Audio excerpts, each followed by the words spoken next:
Hello everyone, welcome to my channel easy way cooking recipes. ఈరోజు మరో simple super రెసిపీతో మీ ముందుకు వచ్చానండి. ఈరోజు మన రెసిపీ వచ్చేసి కాలీఫ్లవర్ ఫ్రై. రైస్, చపాతీ, పుల్కా, సాంబార్, రసంలోకి చాలా బాగుంటుందండి. సింపుల్గా త్వరగా ఎలా చేయాలో తక్కువ ఇంగ్రీడియంట్స్తో చేసి చూపిస్తాను. మీరు చేయండి, నచ్చితే నా ఛానల్ని సబ్స్క్రైబ్ చేయండి, బెల్ బటన్ నొక్కండి. మేము ఏం రెసిపీస్ పెట్టినా మీకు నోటిఫికేషన్ వస్తుందండి. ఇప్పుడు ఈ కాలీఫ్లవర్ ఫ్రై ఎలా చేయాలో, వాటికి కావాల్సిన ఇంగ్రీడియంట్ ఒకసారి మనం చూద్దాం. ముందుగా కాలీఫ్లవర్ ఒక 1/2 kg ఇక్కడ తీసుకున్నానండి. ఈ కాలీఫ్లవర్ని బాగా వేడి నీళ్ళల్లో ఉడికించిన తర్వాత మాత్రమే ఇది యూస్ చేయాలండి. ఇట్లా వాటర్ అన్ని సపరేట్ చేసి ఉడికించిన తర్వాత పక్కన పెట్టుకోండి. ఇప్పుడు మిగతా ఇంగ్రీడియంట్స్ ఏంటో ఒకసారి మనం చూద్దాం. మీరు ఏ రెసిపీ కాలీఫ్లవర్ చేసినా కూడా ఇలా ఖచ్చితంగా 3-4 నిమిషాలు వేడి నీళ్ళలో ఖచ్చితంగా కాలీఫ్లవర్ని ఉడికించాలండి. ఇప్పుడు మనం మిగతా ఇంగ్రీడియంట్స్ ఏంటో ఒకసారి చూద్దాం. టమాటాలు పెద్దదైతే 1, చిన్నది 2 తీసుకోండి. పోపు దినుసులు 1 స్పూన్, ఎండుమిర్చి 2, పచ్చిమిర్చి 4, పసుపు 1/2 స్పూన్, కారం 1 స్పూన్, ధనియా పౌడర్ 1/2 స్పూన్, అల్లం వెల్లుల్లి పేస్ట్ 1 స్పూన్, ఆనియన్స్ పెద్దది 1 లేకుంటే చిన్న అయితే 2 తీసుకోండి.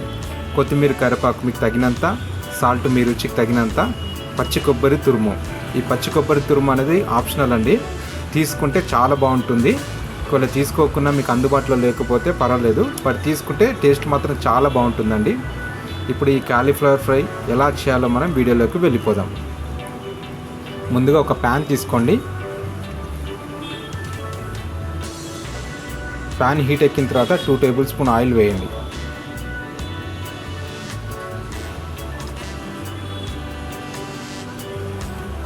మన ఛానల్ని మీరు సబ్స్క్రైబ్ చేయండి. మంచి మంచి సింపుల్ రెసిపీస్ మన ఛానల్లో ఉన్నాయండి. యూట్యూబ్లోకి వెళ్ళి సెర్చ్కి వెళ్ళి ఈజీ వే కుకింగ్ అని కొడితే మన ఛానల్ వస్తుందండి. వీడియోస్లోకి వెళ్ళి చూడండి, సింపుల్ రెసిపీస్ ఉన్నాయి. ఇప్పుడు ఆ ఆయిల్ హీట్ ఎక్కిన తర్వాత పోపు దినుసులు వేయండి. పోపు దినుసులు ఒక 30 సెకండ్ చిటపట్లు ఆడిన తర్వాత ఆనియన్స్ వేయండి.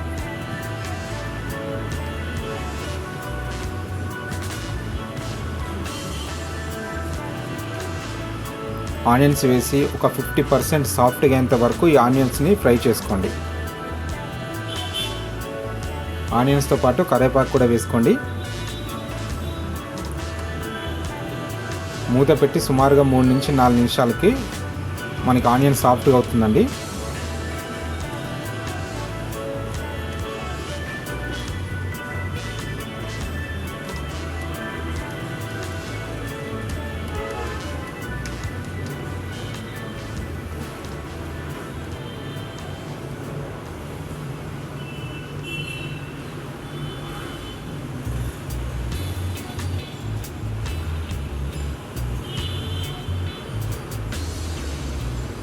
ఇలా ఆనియన్స్ సాఫ్ట్గా అయిన తర్వాత ఇప్పుడు అల్లం వెల్లుల్లి పేస్ట్ వేయండి.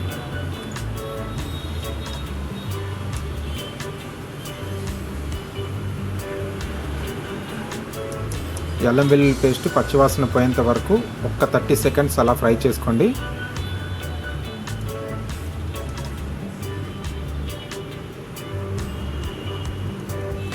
ఫ్రెష్గా దంచింది అల్లం వెల్లుల్లి పేస్ట్ వేసుకోండి, టేస్ట్ చాలా బాగుంటుంది.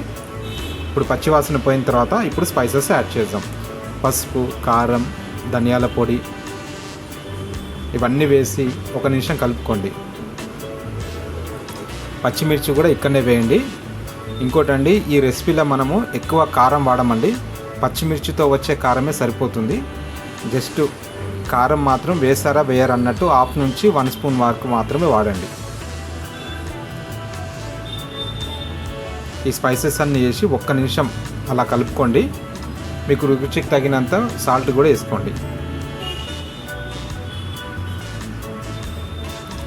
ఈ స్పైసెస్ అన్నీ ఆనియన్కి పట్టిన తర్వాత ఇప్పుడు టమాటాలు వేయండి. టమాటాలు వేసి 1 నిమిషం కలుపుకొని టమాటాలు సాఫ్ట్గా అయ్యేంత వరకు మూత పెట్టి ఉడికించుకోండి. 2 నుంచి 3 నిమిషాలకు టమాటాలు సాఫ్ట్గా అవుతాయండి.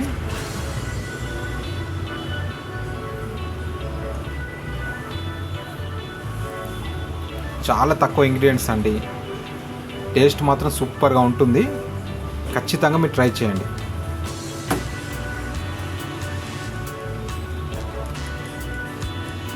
ఇలా ఆనియన్స్ టమాటాలు సాఫ్ట్గా అయిన తర్వాత ఇప్పుడు పచ్చి కొబ్బరి తురుము వేసుకోండి. ఈ తురుము వేసుకొని 1 నిమిషం కలుపుకోండి.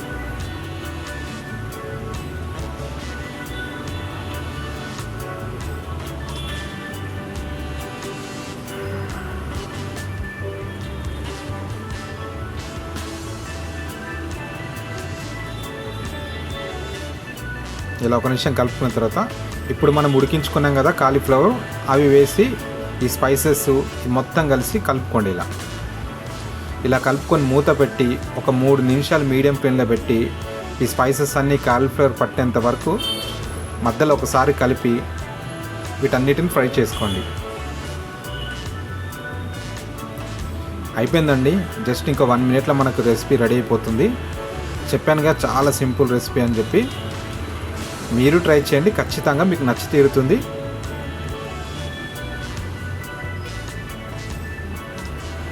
ఈ రెసిపీ మీకు నచ్చితే గట్టిగా లైక్ చేయండి. ఒక 3 నిమిషాలు అయిన తర్వాత ఇప్పుడు కొత్తిమీర వేసుకోండి. అయిపోయిందండి మన రెసిపీ. చెప్పాను కండి, చాలా సింపుల్ రెసిపీ, చాలా తక్కువ ఇంగ్రీడియంట్స్ చేస్తాం కదా. టేస్ట్ మాత్రం సూపర్గా ఉంటుందండి. రైస్, పుల్కాలు, చపాతీలోకి అయితే ఇంకా చాలా బాగుంటుంది. ఈ రెసిపీ మీకు నచ్చినట్లయితే మన ఛానల్ని సబ్స్క్రైబ్ చేయండి, లైక్ చేయండి, షేర్ చేయండి. థ్యాంక్ యూ ఫర్ వాచింగ్ అండి.